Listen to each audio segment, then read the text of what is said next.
Hello everyone, कैसे हो सभी। मैं हूं आपका मैथ्स मेंटर योगेश।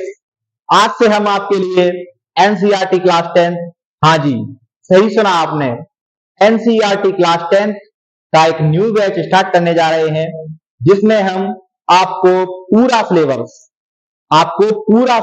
बिल्कुल फ्री में पढ़ाया जाएगा। जीरो से स्टार्ट करेंगे और हाई लेवल तक जाएंगे। आपको छोटी छोटी चीजों की जानकारी देंगे और हाई लेवल तक पढ़ाएंगे। आपको कुछ भी कहीं से पढ़ने की जरूरत नहीं है, सारी चीजें आपको क्लियर कराई जाएंगी। मैं आपको गारंटी देता हूं, जो मैं आपको पढ़ाऊंगा उसे आप पढ़िए, आपको पूरे में से पूरे मार्क्स मिलेंगे। आप 100 में से 100 मार्क्स ला सकते हो। एज ए टीचर मेरी रिस्पॉन्सिबिलिटी है कि मैं आपको अपना 100% दूं। एज ए स्टूडेंट आपकी रिस्पॉन्सिबिलिटी होनी चाहिए कि आपको जो पढ़ाया जा रहा है, आप उसे रिवाइज कीजिए। पर डे जो आपको आज पढ़ाया जा रहा है, आप उसको आज ही रिवाइज कीजिए, तो आप पूरा स्कोर कर पाओगे।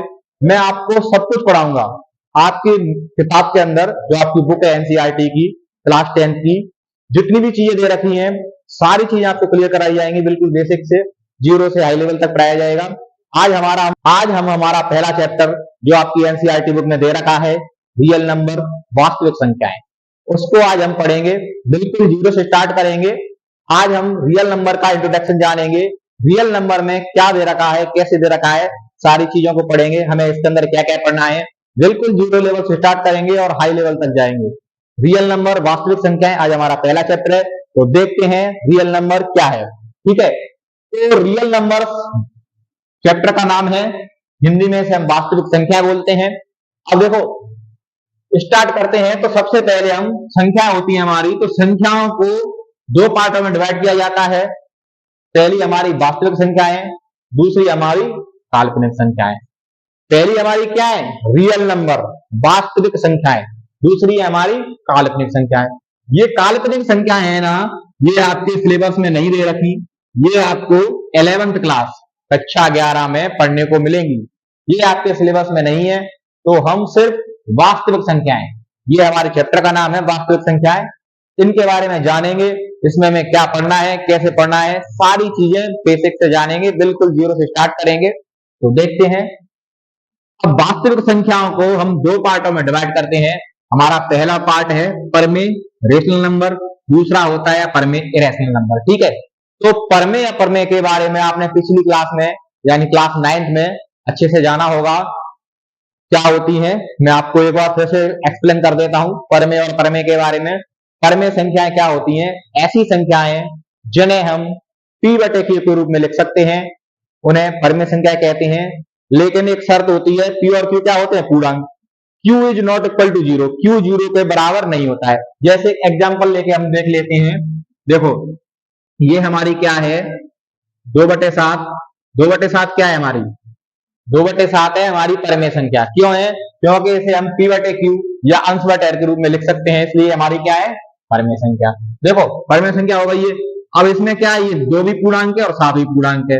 दोनों क्या होने चाहिए, p और q पूर्णांक, और q क्या जीरो के बराबर नहीं होनी चाहिए। q जीरो के बराबर नहीं होनी चाहिए। तो ये नीचे वाली संख्या जीरो के बराबर नहीं है ना, तो ये क्या होगी हमारी परमेय संख्या। ठीक है, अब आती है हमारी अपरमेय संख्या। अब अपरमेय संख्या क्या होती है, जस्ट इसके विपरीत। अपरमेय संख्या में हम अपरमेय संख्या को p/q के रूप में नहीं लिख सकते। अपरमेय संख्या को क्या नहीं कर सकते, p/q के रूप में नहीं लिख सकते। अपरमेय संख्या को p/q के रूप में नहीं लिख सकते।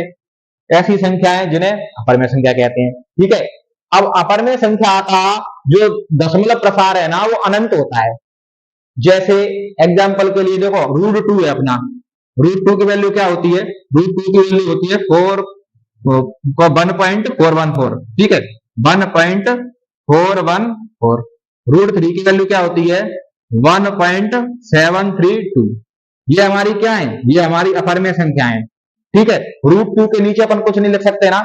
अब देखो, यही एक चीज देखो, अगर √16 होता तो ये क्या है, ये परमेय का परमेय, ये है परमेय। क्योंकि √16 क्या होता है, ये 4 का वर्ग होता है। 4 का वर्ग होता है। अगर इसको अंडर से बाहर निकालेंगे तो ये क्या हो जाएगा, 4। तो 4 को तो हम 4/1 लिख सकते हैं ना, तो ये हमारी क्या बन गई, परमेय संख्या है। ये बन गई परमेय संख्या। लेकिन ये क्या है, अपरमेय, क्योंकि ये किसी का वर्गमूल नहीं होता है। √2 क्या होता है, √3। ठीक है, अब आते हैं इसके बाद हम ये परमेय और परमेय के बारे में जान लिया। परमेय संख्या जिन्हें हम p बटे के रूप में लिख सकते हैं, जहां q 0 के बराबर नहीं होता। अपरमेय संख्या जिन्हें हम p बटे के रूप में नहीं लिख सकते, उन्हें अपरमेय संख्या कहते हैं। अब परमेय संख्याओं के दो पार्ट होते हैं, एक होता है हमारा पूर्णांक और एक होता है हमारा भिन्न। पूर्णांक और भिन्न। अब पूर्णांक क्या होते हैं? पूर्णांकों के बारे में भी आपने पिछली क्लासों में अच्छे से जाना होगा।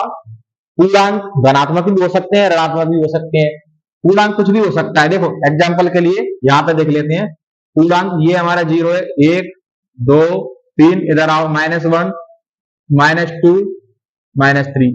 पूर्णांक क्या है? पूर्णांक ऋणात्मक और धनात्मक दोनों हो सकते हैं। पूर्णांक कुछ भी हो सकता है, ठीक है। अब पूर्णांक को ऋणात्मक धनात्मक हो सकते हैं, देखो ये हमने लिखा है पहले से। अब धनात्मक पूर्णांक क्या होते हैं? Natural number. जो धनात्मक पूर्णांक है वो नेचुरल नंबर है। नेचुरल नंबर यानी प्राकृतिक संख्या है। प्राकृतिक संख्याओं के बारे में भी आपने पिछली कक्षा में जाना होगा, प्राकृतिक संख्या क्या होती है, ठीक है।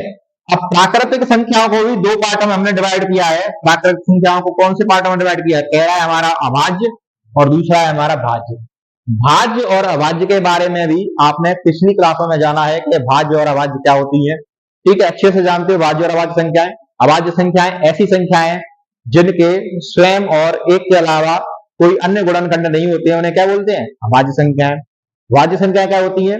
ऐसी संख्या जिनके दो से ज्यादा गुणनखंड होते हैं, वो क्या होती है? भाज्य संख्याएं, ठीक है। ये इतना इसका ओवरव्यू है। इसमें हमें बस ये सारी चीजें पढ़नी है चैप्टर के अंदर। अब देखो ये हमने यहाँ पे लिख दिया है कि हमें क्या क्या पढ़ना है, क्या क्या पढ़ना है। अब इसमें क्या पढ़ना है चैप्टर में? गुणनखंड और गुणज, मल्टीपल एंड फैक्टर, ठीक है। ये हमें गुणनखंड और गुणज पढ़ना है। भाज्य और अभाज्य संख्याओं के बारे में जानना है और LCM and HCF, least common multiple and highest common factor, इनका क्या करना है? इनका फैक्टराइजेशन करना है हमें, ठीक है। और उसमें हमें परमेय का तो बहुत कम जिक्र किया गया है, अपरमेय ज्यादा दी गई है। हमें अपरमेय के बारे में बताना है। अपरमेय हमें एक संख्या दे रखी होगी, सिद्ध करना है, ठीक है। तो हमें ये सारी चीजें इस चैप्टर के अंदर पढ़नी है। और ये तो बस इसका बेसिक इंट्रोडक्शन था, ऊपर से कुछ भी नहीं था। इस क्लास के बाद हमारी जो भी क्लास होगी उसमें हम बिल्कुल बेसिक से जो हमारी बुक में फर्स्ट पेज पे सारी चीजें दे रखी है वो पढ़ेंगे। मतलब हमारी बुक के अंदर जितने भी पेज हैं, हर पेज की एक एक चीज, छोटी से छोटी चीज को हम पढ़ेंगे। हर चीज को अच्छे से एक्सप्लेन करेंगे, जिससे आपके एग्जाम में 100 आउट ऑफ 100 मार्क्स आए, आपको पूरी सफलता हासिल हो। आपकी बुक का एक भी पेज नहीं छोड़ा जाएगा। आपके मतलब की जो भी चीज होंगी वो आपको लिखाई जाएंगी। बेसिक आप नोट्स बनाइए, आपको सब कुछ बिल्कुल आराम से, बिल्कुल धीमे धीमे क्लियर कराया जाएगा।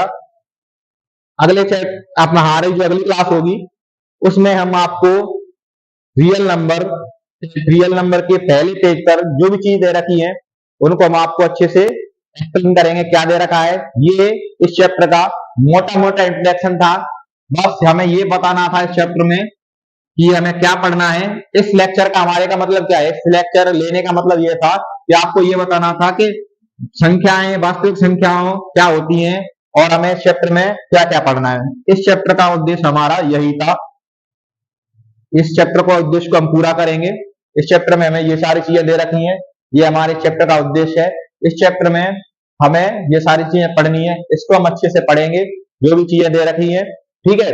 अब इसके बाद हम मिलते हैं हमारी नेक्स्ट क्लास में, जो क्लास आपके लिए बहुत धमाकेदार होने वाली है। Thank you. चैनल को शेयर कीजिए, सब्सक्राइब कीजिए।